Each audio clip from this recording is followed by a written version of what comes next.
दिल्ली में बीजेपी के राष्ट्रीय अधिवेशन का दूसरा दिन आज पीएम मोदी पार्टी पदाधिकारियों को दिया जीत का मंत्र। विपक्ष पर निशाना साधते हुए बोले पीएम, कहा भ्रष्टाचार और तुष्टीकरण की जननी है कांग्रेस।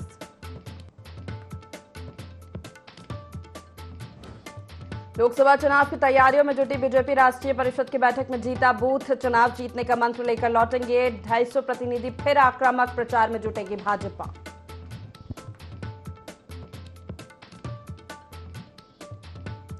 उत्तरकाशी में वन विभाग की बड़ी कार्रवाई। 250 अवैध लीसा के डिब्बे बरामद कर फैक्ट्री को किया सील। वन तस्करों में मचा हड़कंप।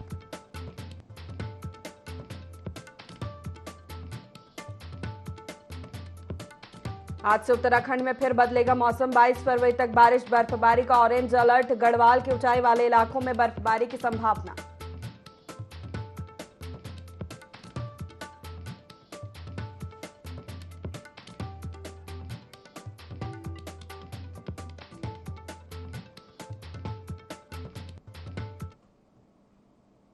नमस्कार, बहुत स्वागत है आपका। देवभूमि लाइव देख रहे हैं आप। मैं हूं आपके साथ प्रशिता शर्मा। बुलेटिन की शुरुआत करते बड़ी खबर के साथ। दिल्ली से आपको बता दें, जहां जेपी नड्डा का कार्यकाल बढ़ा।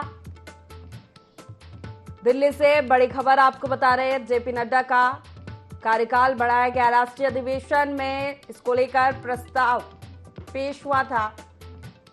संसदीय बोर्ड ने इसको लेकर सहमति दे दी है। दिल्ली से बड़ी खबर आपको बता रहे हैं, बीजेपी के राष्ट्रीय अध्यक्ष जेपी नड्डा का कार्यकाल बढ़ाया गया। राष्ट्रीय अधिवेशन में प्रस्ताव पेश हुआ था। संसदीय बोर्ड ने इसको लेकर सहमति मंजूरी दे दी है।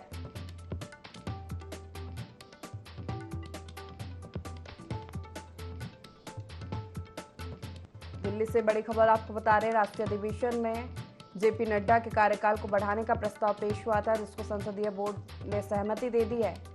और इसी के साथ बीजेपी के राष्ट्रीय अध्यक्ष जेपी नड्डा का कार्यकाल बढ़ गया है।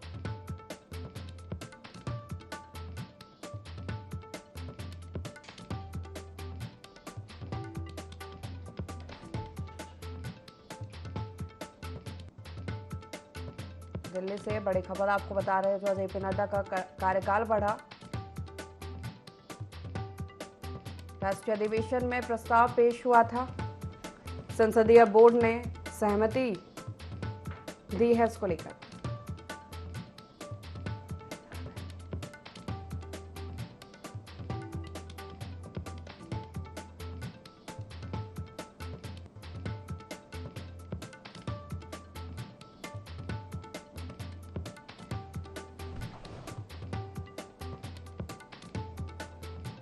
दिल्ली से बड़ी खबर आपको बता रहे हैं, जहां बीजेपी के राष्ट्रीय अध्यक्ष जेपी नड्डा का कार्यकाल बढ़ा। राष्ट्रीय अधिवेशन बीजेपी का दिल्ली में 2 दिवसीय चल रहा है, जिसमें प्रस्ताव पेश हुआ। संसदीय बोर्ड ने इसको लेकर सहमति दे दी है।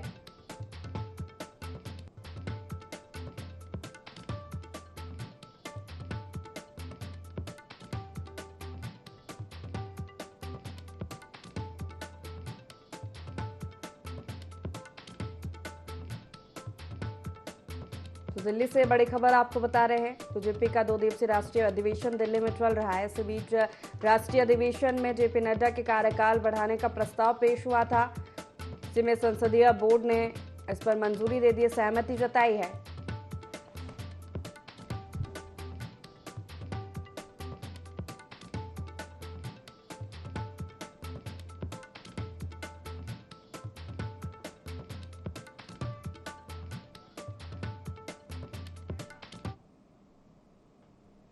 उत्तराखंड में बीजेपी और कांग्रेस दोनों ही लोकसभा चुनाव की तैयारियों में जुट गई है। दोनों दल अपनी अपनी जीत का दावा कर रहे हैं। कांग्रेस का कहना है कि वो चुनाव को लेकर पूरी तरह से तैयार है।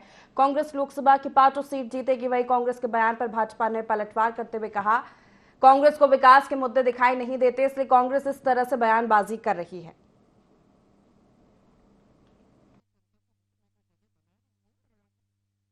में 5 की 5 लोकसभा सीटें इस बार कांग्रेस पार्टी जीतेगी। आप प्रदेश के बेरोजगारों से पूछ लीजिए, जो लगातार जो है सड़क पे बैठ के आंदोलन कर रहे हैं। सरकार उनको लाठी डंडों से पीटने का काम कर रही है। बेरोजगार नौजवानों पर गंभीर धाराओं में जो है मुकदमे दर्ज करने का काम कर रही है। जगह जगह लोग संघर्ष कर रहे हैं, तो उस भाजपा किस आधार पर जीत का दावा कर रही है? कांग्रेस पार्टी जनता के हर सुख दुख में जनता के साथ है और मुझे पूरा भरोसा है कि जनता जनार्दन का आशीर्वाद इस बार कांग्रेस पार्टी को मिलेगा। और भाजपा कितने ही दावे कर ले उसके बाद भी राज्य से इस बार उसकी झोली खाली ही रहने वाली। भारतीय जनता पार्टी जिस प्रकार से जन जन के बीच में जाके प्रत्येक सम्मेलनों के माध्यम से जनता के बीच में जो जगह बना रही है और ऑलरेडी जो बन चुकी है, उससे कांग्रेस पार्टी घबराई हुई है। कांग्रेस पार्टी मुद्दा विहीन है, कोई भी मुद्दे लेकर ये जनता के बीच में पॉजिटिवली नहीं जा रहे हैं। और अभी जो इनमें हबड़ तबड़ हो रही है उसमें भी ये बूथ जोड़ो और भारत जोड़ो की बातें कर रहे हैं। पहले खुद को तो जोड़ लें, पहले महाराज जी अपने संगठन को जोड़ लें, उसके बाद बड़ी बड़ी हांके, क्योंकि हार तो निश्चित है कांग्रेस पार्टी की। अब कुछ ना कुछ तो इनको करना है, तो बातें बनाने के अलावा इनका कोई कार्य नहीं है। हरिद्वार सिडकोल मैन्युफैक्चरर्स एसोसिएशन उत्तराखंड और एमटेक इंडिया के द्वारा आयोजित 3 दिवसीय Haridwar pharma and lab expo के दूसरे दिन 15 उद्योगों को अवार्ड से सम्मानित किया गया। साथ ही nano technology, regulatory compliance and quality assurance पर कार्यशाला का आयोजन हुआ। प्रदर्शनी में हरिद्वार यूनिवर्सिटी के छात्र छात्राओं ने सांस्कृतिक कार्यक्रमों की प्रस्तुति दी। प्रदर्शनी में वाइस चांसलर आयुर्वेदिक यूनिवर्सिटी के डॉक्टर अरुण त्रिपाठी ने उद्योगों को अवार्ड देकर सम्मानित किया। मैन्युफैक्चरिंग एसोसिएशन के अध्यक्ष हरेंद्र गर्ग ने बताया कि प्रदर्शनी का मुख्य उद्देश्य उत्तराखंड में बाहर के उद्योग और निवेशकों को आमंत्रित करना है। साल है आज एम्पा टेक इंडिया का 3 साल से ये एग्जीबिशन हो रही है और आज इस एग्जीबिशन का दूसरा दिन है, जिसके अंदर बेसिकली कॉन्फ्रेंस हुई गई है कि एडवांसमेंट ऑफ फार्मास्यूटिकल कि जो फार्मास्यूटिकल के एडवांसमेंट है उसके बारे में किया गया है। आज डॉक्टर त्रिपाठी आयुर्वेदिक यूनिवर्सिटी के जो वाइस चांसलर है वो आज इस अवार्ड सेरेमनी में आए थे। और आज हमने यहाँ पे जो लोग हैं जिनको बेस्ट स्टॉल का, बेस्ट कैटेगरी में, बेस्ट इनोवेशन पे, इन सभी लोगों को अवार्ड सेरेमनी दी गई है, जिसके अंदर सिडको मैन्युफैक्चरिंग एसोसिएशन की कमेटी भी शामिल थी। We have a stall SMANC and we are into instrumentation. From last 2 days exhibition is running absolutely fantastic at Amtech Haridwar. Thank you very much for the organizers and the crowd is really fantastic and we have really good inquiries and good inquiry generation from this crowd. अच्छा प्रोत्साहन मिला है। जो छोटे छोटे supplier है जो आयुर्वेद को अभी जो बढ़ावा दे रहे हैं, तो काफ़ी सारे छोटे छोटे MSME वाले हैं कि जिनके पास मशीनरीज़ का कोई नॉलेज वगैरह नहीं है, तो वो लोग भी अभी ये एक्सपो में आके गाइडेंस के थ्रू मशीन लगा के और एक इफ़ेक्टिव पैकिंग कर रहे हैं। का जो एक्सपो लगा हुआ है, एग्जीबिशन बेहतरीन है और सारे लोग यहाँ पर नई नई टेक्नोलॉजीज जो अब अपग्रेडेड हो रही हैं वो लेके आए हैं। और हमारे जो दूर दराज के जो स्टेट हैं वहाँ से लोग आए हुए हैं और कई टेक्नोलॉजीज ऐसी हैं जो बाहर फॉरेन से हैं। तो हमारा सबका विजन यही है, हमारे विभाग का विजन यही है कि हमारी जो आने वाली कंपनियाँ हैं उनका काफ़ी जो है आने वाला जो मैन्युफैक्चरिंग हो वो काफ़ी विदाउट इम्प्योरिटीज हो। और जो यहाँ पे जो कंपनियों के जो इक्विपमेंट हैं, जो टेक्निकल चीज़ें हैं वो काफ़ी बेहतरीन है। और उसमें यह है कि धीरे धीरे लोगों का जो विजन है वो ये इस ओर बढ़ता जा रहा है कि हमारी जो मैनुअली जो काम होते हैं वो ऑटोमेटिक ही होने लगेंगे। उत्तराखंड में एक बार फिर मौसम के करवट बदलने की संभावना है। मौसम विभाग ने 18 फरवरी की शाम से 7 जिलों में बारिश के आसार जताए। साथ ही हिम क्रीड़ा स्थली औली में अच्छी बर्फबारी होने के आसार भी बढ़ चुके हैं। अच्छी बर्फबारी होने पर विंटर डेस्टिनेशन औली में राज्य ओलंपिक संघ और skiing and snow board association of Uttarakhand की पहल पर राज्य स्तर के स्नो स्कीइंग फेस्टिवल हो सकते हैं।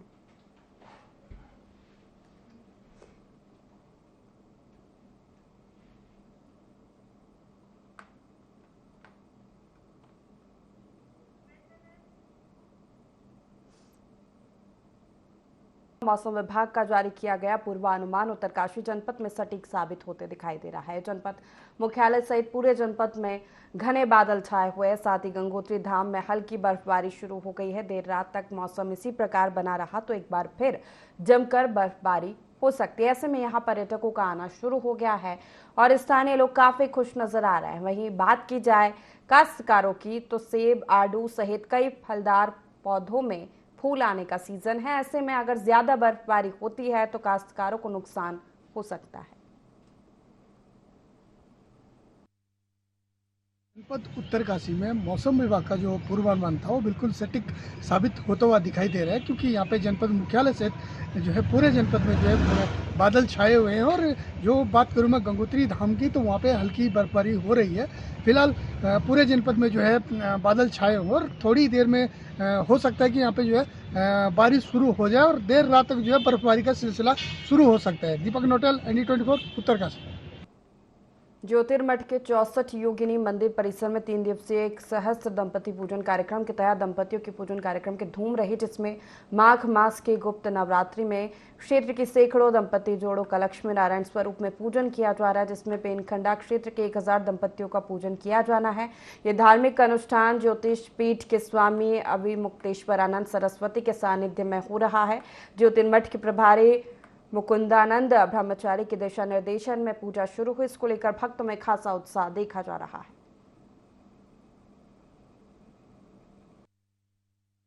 दंपति पूजा, और ये महाराज जी ने यहाँ पे ये पहल की पिछले साल से, और ये बहुत अच्छा एक मैसेज जाएगा। और उसमें जो हमारे जैसे बुजुर्ग लोग हैं, और आज इस तरीके से जयमाला जैसा एक किया गया यहाँ पे, तो वो बहुत पुरानी याद एक ताज़ा हो गई। लोगों को ये लगा कि ये बहुत अच्छा ये कार्यक्रम है दंपति पूजा का, और ये आयोजन महाराज जी को हर साल करना भी चाहिए। दंपति पूजन का जो कार्यक्रम है, जगत गुरु शंकराचार्य ज्योतिष पीठाधीश्वर स्वामी अभिमुक्तेश्वरानंद सरस्वती जी महाराज के द्वारा यहाँ पर किया जा रहा है। और इसमें 1000 जो है दंपति का यहाँ पर पूजन किया जाएगा। 3 दिनों तक ये कार्यक्रम यहाँ पर निरंतर चलता रहेगा। और जोशीमठ में और इस पूरे क्षेत्र में पहली बार महाराज श्री की ओर से दंपति पूजन का ये कार्यक्रम यहाँ पर संपन्न किया जा रहा है। विगत कई वर्षों से मठ का कार्यक्रम चल रहा है, जिसमें अनेक पूजा होती है। उसमें आज जगत गुरु शंकराचार्य स्वामी अभिमुक्तेश्वरानंद महाराज के शिष्य और इस ज्योतिर्मठ के प्रभारी मुकुंदानंद ब्रह्मचारी एवं उनके साथ पूरा जो यहाँ मठ का स्टाफ है, उन्होंने बहुत अच्छे कार्यक्रम की शुरुआत की। सहस्त्र दंपति पूजन कार्यक्रम में 1000 से ज़्यादा जोड़ों की पूजा होनी है, और ये कार्यक्रम लगभग 3 दिन तक चलेगा। और जिस प्रकार से जोशीमठ में एक आपदा आई हुई है, इसके बीच इस प्रकार के आयोजन कर रहे हैं। मैं पूरे आयोजन कमेटी को बहुत बहुत बधाई देता हूँ, शुभकामनाएं देता हूँ। जहाँ चाह वहाँ राह, ये कथन तो आपने हमेशा सुना ही होगा। इस कथन को जमीन पर उतारा है जनपद उत्तरकाशी के दुरुस्त क्षेत्र पनोत गांव के 75 वर्षीय बुजुर्ग इंदर सिंह ने। लोक निर्माण विभाग से रिटायर्ड इस व्यक्ति ने अपने गांव में बढ़ रहे पलायन को देखते हुए देहरादून से अपने गांव में वापसी की और बंजर पड़ी खेती पर काम शुरू किया। पूरे क्षेत्र को नकदी फसल की मंडी बना दिया, जिससे ग्रामीणों को सब्जियां उपलब्ध हो जाती हैं।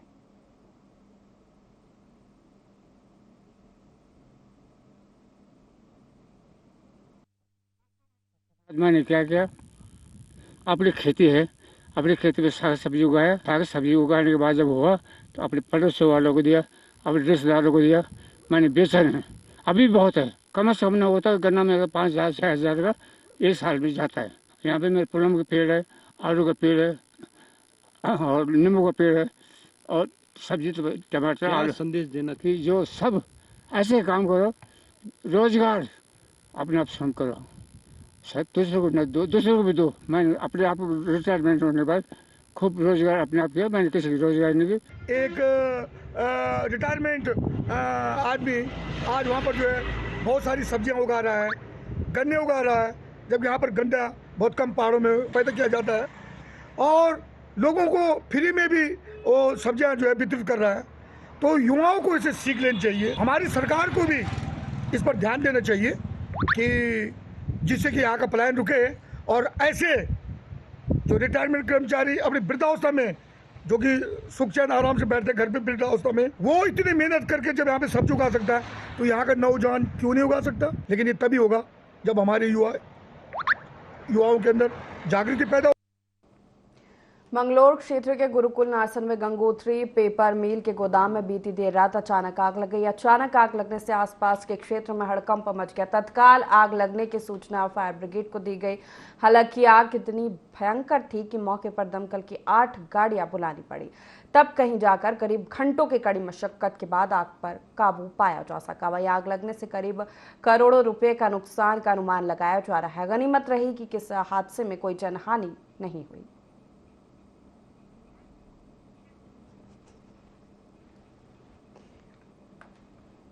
हो सकता है शॉर्ट सर्किट से हुआ हो सकता है कि कोई बीड़ी सिगरेट किसी ने पी हो और गलती से रॉ मटेरियल में फेंक दी। जो पेपर होता है ज्वलनशील होता है तो आग पकड़ लेता है, तो स्पष्ट कारण अभी नहीं पता है। वैसे हमारे 2 बिजली के पैनल भी फूक गए हैं, तो हो सकता है वहीं से कोई स्पार्किंग हुई हो, तो अभी क्लियरली नहीं कहा जा सकता। और नुकसान कितना हुआ है ये भी आकलन होगा, लेकिन करोड़ों में तो है। कितने बजे ये आग शुरू हुई ये नहीं कहा जा सकता, लेकिन 3:45 बजे के करीब ये नोटिस हुई, लेकिन आग डेफिनेटली उससे कुछ पहले शुरू हो गई होगी। हो सकता है कि 2 बजे के आसपास आज सुबह में ये आग चालू हुई हो।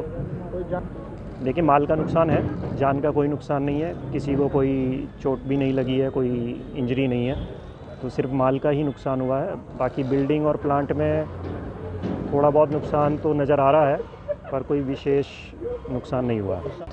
सुपर मिल पेपर मिल में आग लगी है, जिसमें हमने जो है तुरंत जो है मंगलोर से एक गाड़ी भेजी। उसको स्थिति को देखते हुए दूसरी गाड़ी रुड़की से मंगाई गई।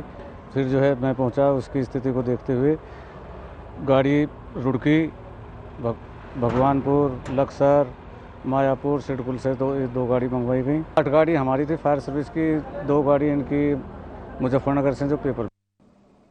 रामनगर में जिम कॉर्बेट नेशनल पार्क से लगे इलाकों में बाघ का आतंक लगातार बढ़ता जा रहा है। बाघ ने एक बार महिला को अपना निवाला बना लिया, जिसके बाद ग्रामीण आक्रोशित हो उठे। ग्रामीणों ने महिला का शव नहीं उठाने दिया, वो बाघ को गोली मारने की मांग पर अड़े थे। आपको बता दें कि पिछले 2 महीने में बाघ कई लोगों को अपना निवाला बना चुका है। बाघ के हमले में कई लोग घायल भी हो चुके। बाघ के आतंक से ग्रामीण अपने घरों में कैद होने को मजबूर है, तो वहीं बच्चे डर के मारे स्कूल भी नहीं जा रहे।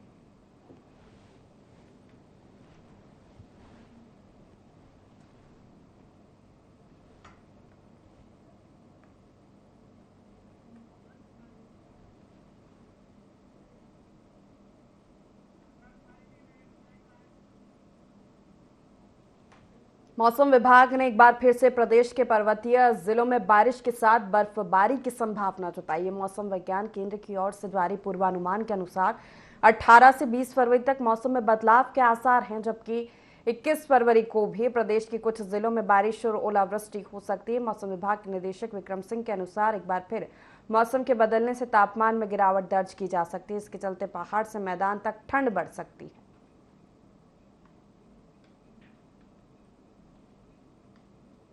उत्तराखंड के लिए मौसम की बात करें, आज 18 फरवरी हो गई है और जैसे बोला गया था कि 18 से जो एक पश्चिमी विक्षोभ है वो आ रहा है और उसका असर जो है कुछ जगहों में हल्की मध्यम दर्जे तक की जो बारिश बर्फबारी वो रहेंगी। बर्फबारी की जहाँ तक बात है तो वो 3500 मीटर या उसके आसपास तक ही है या उसके ऊपर मिलेंगी, और बाकी जगह आप कह सकते हैं कि लाइट है मॉडरेट रेंज जो वो दिखेंगी। और जहाँ तक हैवी या वेरी हैवी स्नोफॉल की बात है तो जो हमारे अंदर के डिस्ट्रिक्ट हैं उत्तरकाशी, चमोली, पिथौरागढ़, रुद्रप्रयाग, बागेश्वर, तो 19 शाम रात से लेकर के और 20 शाम रात तक की अगर मैं बात करूं तो इसके दौरान हैवी से वेरी हैवी स्नोफॉल जो है इन अंदर के 5 डिस्ट्रिक्ट के जो प्लेसेस 3500 मीटर या उसके आसपास या उससे अधिक ऊंचाई के हैं वहां पर वो कहीं कहीं पर वो मिलेगा इस तरह की स्नोफॉल एक्टिविटी। जनपद उत्तरकाशी में विद्युत विभाग का सरकारी विभागों पर करोड़ों रुपए का बकाया है, जिसमें विकास भवन सहित शिक्षा विभाग, स्वास्थ्य विभाग सहित नगर पालिका पर करोड़ों रुपए का विद्युत बिल का बकाया है। यूपीसीएल ने सभी विभागों को भुगतान करने के लिए नोटिस जारी कर दिया। अगर 1 मार्च तक ये विभाग भुगतान नहीं करते हैं तो जनपद के कई विभागों की बिजली काट दी जाएगी। नगर पालिका का कहना है कि वे जल्द ही बकाया बिल का भुगतान करेगी। ऐसे में अगर नगर पालिका की बिजली कट जाती है तो जनपद मुख्यालय अंधेरे में डूब जाएगा।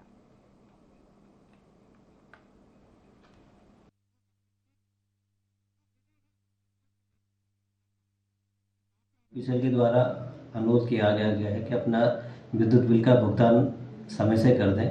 अभी तक की जो हमारे पास सूचना है उसके अनुसार सबसे ज़्यादा जो बकाया है वो नगर पालिका उत्तरकाशी पर है 2,94,00,000 रुपया। एजुकेशन डिपार्टमेंट के ऊपर है 30 लाख रुपया, हेल्थ डिपार्टमेंट के ऊपर है 14 लाख रुपया, फॉरेस्ट पर है 6 लाख रुपया, पुलिस पर है 3 लाख रुपया और अदर्स मिला के 20 लाख है। टोटल जो धनराशि है वो लगभग 3,70,00,000 रुपये की है। तो इनको सबको नोटिस दे दिए गए हैं और व्यक्तिगत रूप से भी हमारे कर्मचारी अधिकारी इनसे संपर्क कर रहे हैं। अगर विभागों के द्वारा भुगतान नहीं किया जाता है तो हम इनके विद्युत संयोजन काट देंगे। योजना बनाई है।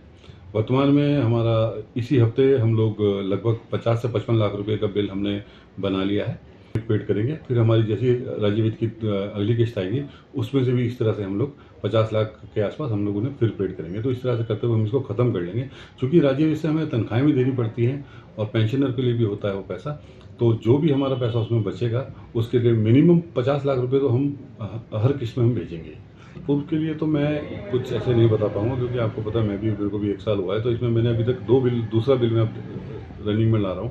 एक इससे पहले हमने 25 लाख रुपए का बिल दिया था और अब हम 50 लाख का एक और दे रहे हैं। जनपद उत्तरकाशी में कई डिपार्टमेंटों के समय जो है बिजली गुल होने वाले हैं। कारण है कि जो यहाँ पे विभाग हैं, मैं बात करूँ सबसे ज़्यादा जो बकायेदार इस समय विद्युत विभाग है तो वह है नगर पालिका। यहाँ पे जो है नगर पालिका ने जो है 2,30,00,000 रुपए के करीब जो है नगर पालिका पे जो है पिछले 4-5 सालों का जो है विद्युत विभाग का बिल हो रखा है। साथ ही साथ जो है उत्तरकाशी के कई जो ऐसे विभाग है उन्होंने भी कई सालों से जो है विद्युत विभाग का जो है बिल जमा नहीं किया। और जब विद्युत विभाग के एक्शन है, उनका कहना है कि 1 मार्च को जो है हर हाल में जो है अगर ये बिल जमा नहीं करते हैं तो 1 मार्च को जो है इन सभी डिपार्टमेंटों के कनेक्शन काट दिए जाएंगे। दीपक नोटल, ND24 उत्तर।